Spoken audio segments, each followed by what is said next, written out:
What's up, you guys? How you doing? Wowee. Millville proved to be another turning point in the championship.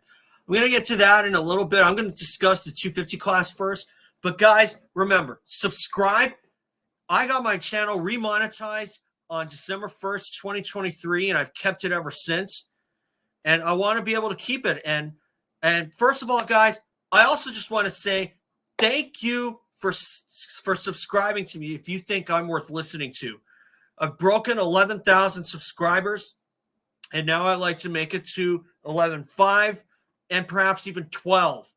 But when will I do that? I don't know. But anyway, guys, but still, if you guys think I'm worth listening to, please subscribe. It helps my channel grow, helps the algorithm. And if you think, and like I said, if you think I'm worth listening to, hit the subscribe button, but also double check, because I've been losing subscribers unintentionally. I'm not sure if YouTube knows about this, but still. Anyway, if you think I'm worth listening to, just subscribe. I appreciate it. And anyway, let's get into this. I'm going to put up my banner here. Millville 250s. Levi Kitchen wins. Haiden Deegan, too petulant in interviews. And I'm going to talk about that second. Good on Levi Kitchen. And this was the kind of ride that I was looking for out of him. Because after the first round, I thought at Pala, I thought that Levi Kitchen was going to come out with a house of fire and give Haiden Deegan a run for his money in winning the championship. But unfortunately, right after that, Levi Kitchen went through a bit of a lull there, wasn't putting in the kind of results that he really should have. Then Ty Masterpool started showing some results for the pro circuit team. And then it's announced Austin Fortner's out for the year. We haven't heard a single peep out of Seth Hammaker. Something tells me he's not going to be around for the outdoor series. And Max Volan's been out since January with a dislocated hip. And I got to say, they got a black cloud over a lot of guys, and especially when it was announced that Austin Fortner was out for the season. And let me tell you, brain surgery, that's no joke. Have I experienced it? No. And do I want to experience it? Hell no. Do I want to? I don't think anybody does, even if it's to save your life. But you got to do what you got to do. But you know what? Anyway, Levi Kitchen winning this was certainly long overdue. That's win number 301 for Pro Circuit Kawasaki.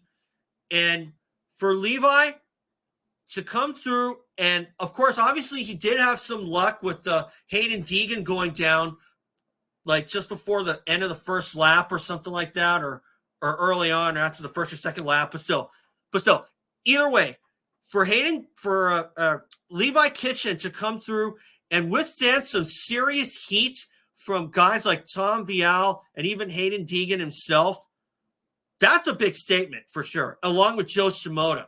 And Shimoda was looking really good in the first moto. And I got to say that when he came up literally side by side with Levi Kitchen over some of the jumps, I thought for sure that Levi Kitchen was a sitting duck. But then Shimoda got held up with lappers and was forced to change his line about 2 or 3 times. And as a result, Shimoda was the one who got passed by Tom Vialle. And I'm going to talk about him in a little bit in that second moto, because once again, Tom Vialle pissed away another chance at getting back in the points chase. And I don't know what's up with that guy. Tom Vialle has given away 3 golden opportunities. That's right. 3 golden opportunities to get back in the points race, and he's kissed them all away because of a dumb crash. And let me tell you, after the first time around, it happens to everybody, but 3 times, that's starting to become a habit. And for Tom Vialle, that's the last kind of habit that you want to create. Is it a mental thing? Possibly. Is it on the track? most likely. But at that time, I think that rain delay kind of threw a monkey wrench in what could have been a great ride for him, because Vialle likes the sand. And especially when that rain delay came, that might have affected his riding a little bit. But at the same time, I also think that Vialle, it was just bad line choice. And he found a shiny spot on the track, just before the sand whoop, the second sand whoops. And as a result, he made not one but two visits, I believe, to the mechanics area. One was because of goggles, and then the second one was because of a bent shifter. And shockingly enough, Haiden Deegan was the only guy of the front runners who did not have to pay a visit to the mechanics area. And I'm still scratching my head a little bit at how he managed to evade something like that. The guy should go play lottery, because he's starting to remind me a lot of Zach Osborne. You know, when Osborne won the 2020 250 Motocross Championship, and it was at Millville where his engine started to go away. And I thought for sure where his engine was smoking, and I thought Zach Osborne was a sitting duck. But no, he still made it to the end of the race. I'm like, geez, these bikes are good. If these are the two strokes, no doubt Zach Osborne would be out already. And if Deegan was going through the same kind of stuff, went through that kind of stuff as well, he'd be out of the race already. Not going to lie to you. Okay? But still, usually when you hear one pit stop, that means the guy's out for the day. But no. I think that these bikes have come a long way, and these guys' pain tolerances are through the roof. But anyway, as far as Levi Kitchen is concerned, I was expecting this kind of performance in Washougal, because that's basically where he's from, Washougal, Washington. I don't know if he lives on the property, probably not, but he still lives pretty close to it. But still, for Levi to get any kind of win is a big accomplishment, especially at this point in the season, because with the season winding down, there's no doubt that Levi is going to be in super duper. But for him to get this win is a big statement in itself. I mean, Ty Masterpool won one.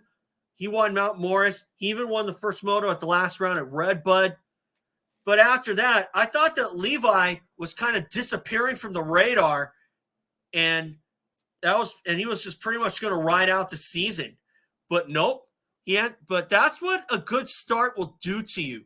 And sometimes if you get up there, your luck will go up. And that's what happened with Kitchen when Deegan tipped over. Okay? Now, as for Haiden Deegan, that crash in the first moto, that's the kind of stuff that just happens. Okay? No fault of anybody's, just his own. You know? If you tip over on your own, too bad. Tough break for you. But still, that second moto provided a lot of excitement.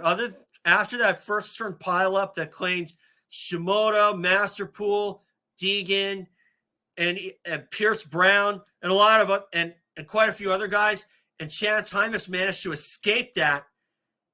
But it was after the first turn where I suspected, when it was reported that Hymas was out of the race, I had a sneaking suspicion from the get-go that first turn pileup had something to do with it, because you could faintly see Hymas lift his right knee up after the first turn, after he just escaped tangling with Haiden Deegan.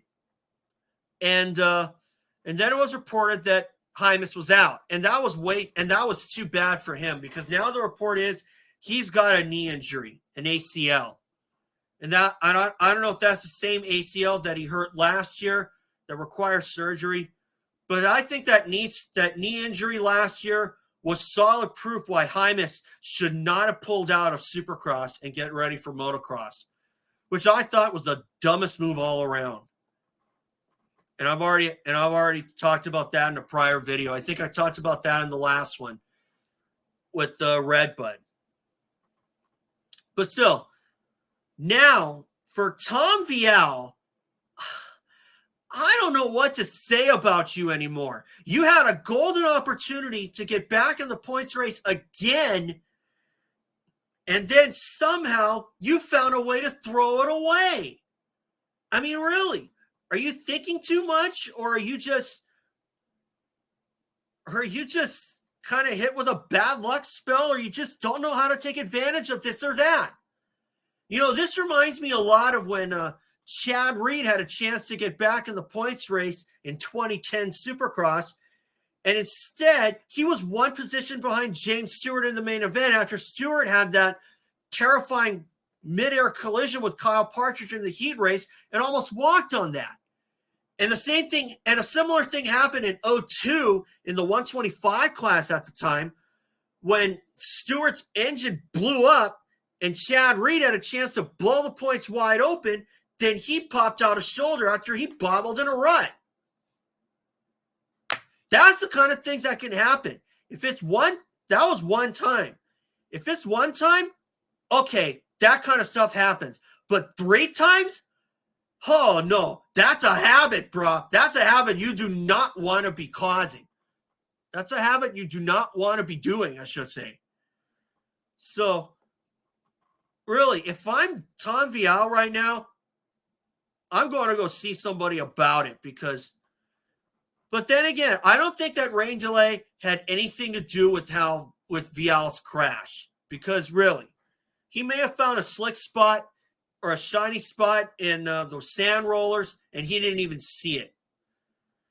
And after that, his moto just completely fell apart. And Joe Shimoda's moto fell apart after crashing in the first turn. And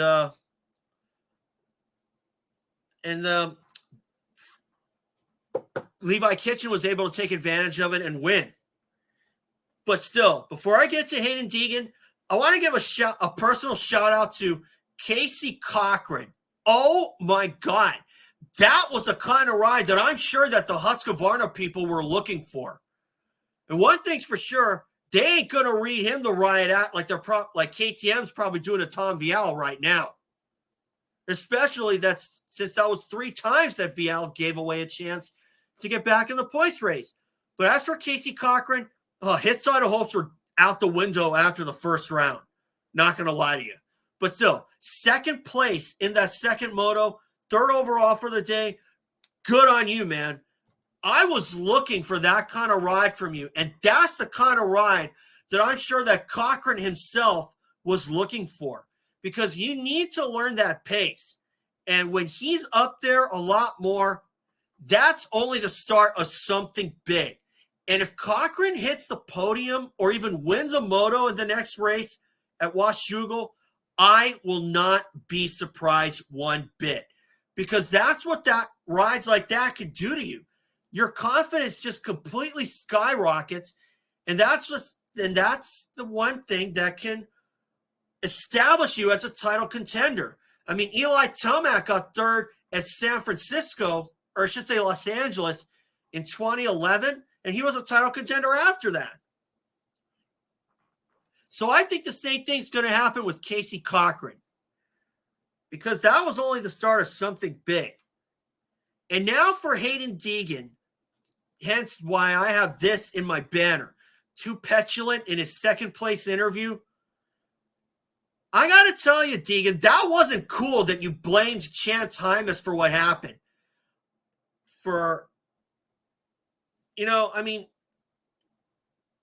I saw that crash on a video on X, and I got to tell you, Chance Hymas is not to blame for what happened to you. I mean, really, that's 2 motos you gave away, one with and both of them were incidents on your behalf, really, because, I mean, really, it's the first turn. What do you reasonably expect in the first turn? And really, if you're going to go around blaming other people for why you lost a moto or why this happened to your bike or whatnot, that's a sign that you're way too petulant and you're just itching to make a ton of enemies. You're going to make a crap ton of enemies, and everybody's going to want to taste your blood. Really. I mean, Deegan, he's a great rider. I'll give him that. He's leading the series. I'll give him that. He's won the most overalls. I'll give him that. But really, when it comes to his interviews, he's original. I'll give him that too. But like I said, he's way too petulant. If he's going to blame Chance Hymas for what happened to his bike, and if he thinks that what happened to Chance Hymas makes them even, hell no. I can tell you it does not make you even. Really. The only thing that does is nothing. Really. That didn't do anything for anyone. And now the word is that this could be the end of Chance Hymas' season, and that's unfortunate. So, really, when was the last time, Deegan, that you said, oh, it was just a racing incident? That was a racing incident. What James Stewart did to Chad Reed at Dallas 2011, that was not a racing incident. That was a clear-cut takeout, okay? Really. If you're going to blame others, no, that's not cool. That's really, really not cool. Okay? Sometimes you just gotta realize that there are times where you can say that's just how it is. And what happened in the first turn, what happened to Deegan, was just how it is. Sometimes you make it through the first turn, sometimes you don't. And I did not see any bad intentions on Hymas' behalf. And I think that Haiden Deegan got upset over nothing. Really. So really, if I'm Haiden Deegan right now, no, I am not going to blame anybody else from this point on. Because really, blaming others for something that clearly for something that just kind of happened on your own, that's not cool, really. Does that take away or change my perspective on Deegan in any way? No. Do I think he's a hell of a rider? Yeah. Do I think he's good? Yeah.